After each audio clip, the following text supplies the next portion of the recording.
a walk she never returned from. She said she was just going for a walk. That's it. No drama, no big plans, just a quiet Sunday stroll. But hours later, Marilyn Bergeron never came back. And what little we know of her final movements, caught on grainy surveillance footage, has only deepened the mystery.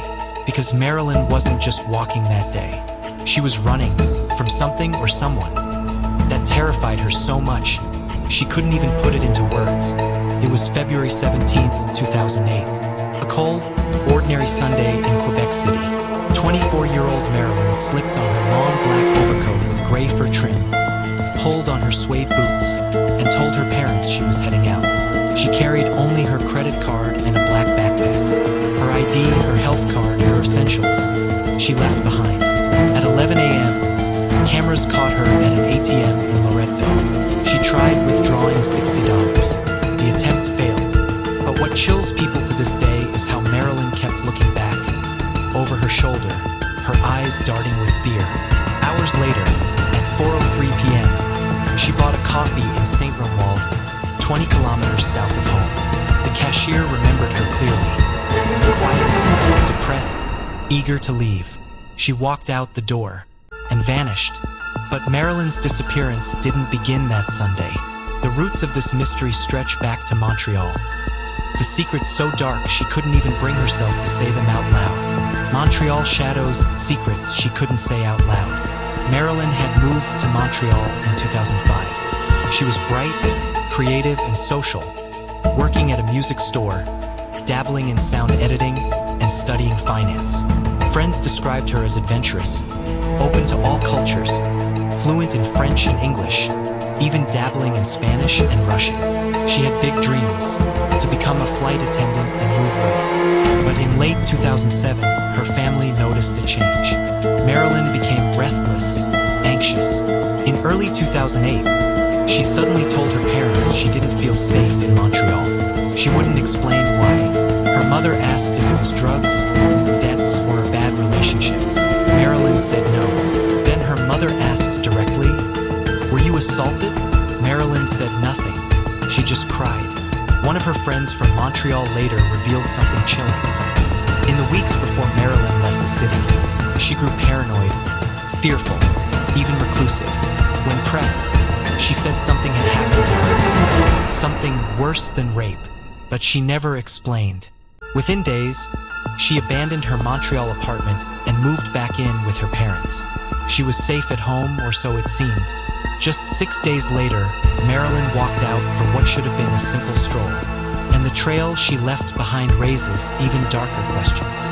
The vanishing point, February 17th, 2008. The morning began normally, but Marilyn wasn't herself. She was quiet, heavy-hearted.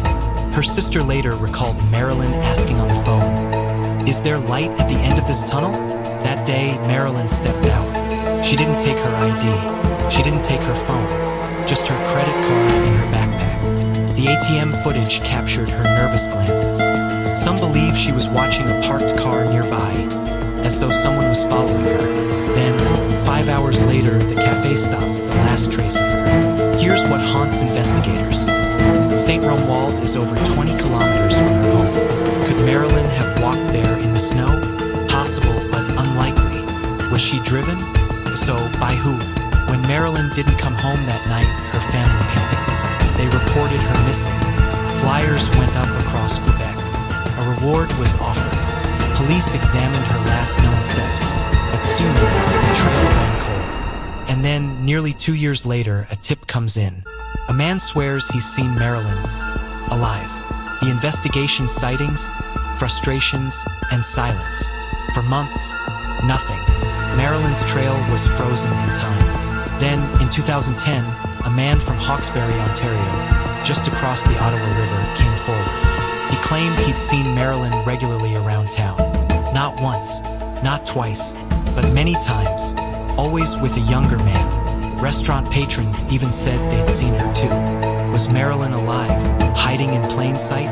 Or were these mistaken identities, wishful thinking from people who wanted the story to end with hope? Meanwhile, Quebec City police insisted the case pointed to suicide. but Marilyn's family refused to believe it. She had no history of mental illness, no clear motive to end her life. Something darker had happened, they argued.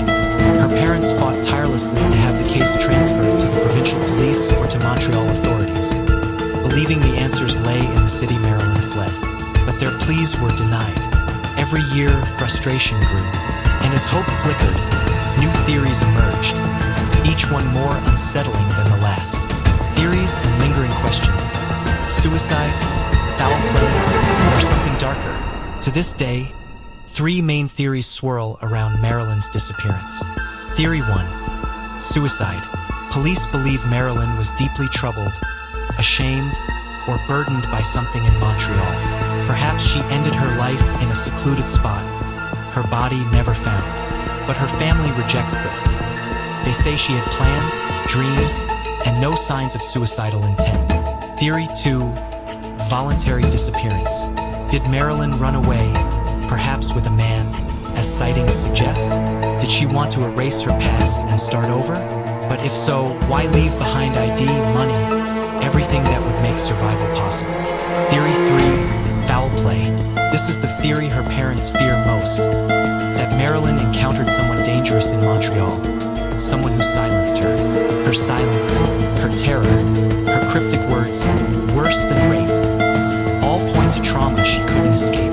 15 years later, her family still waits, still fights, still wonders. They've never given up.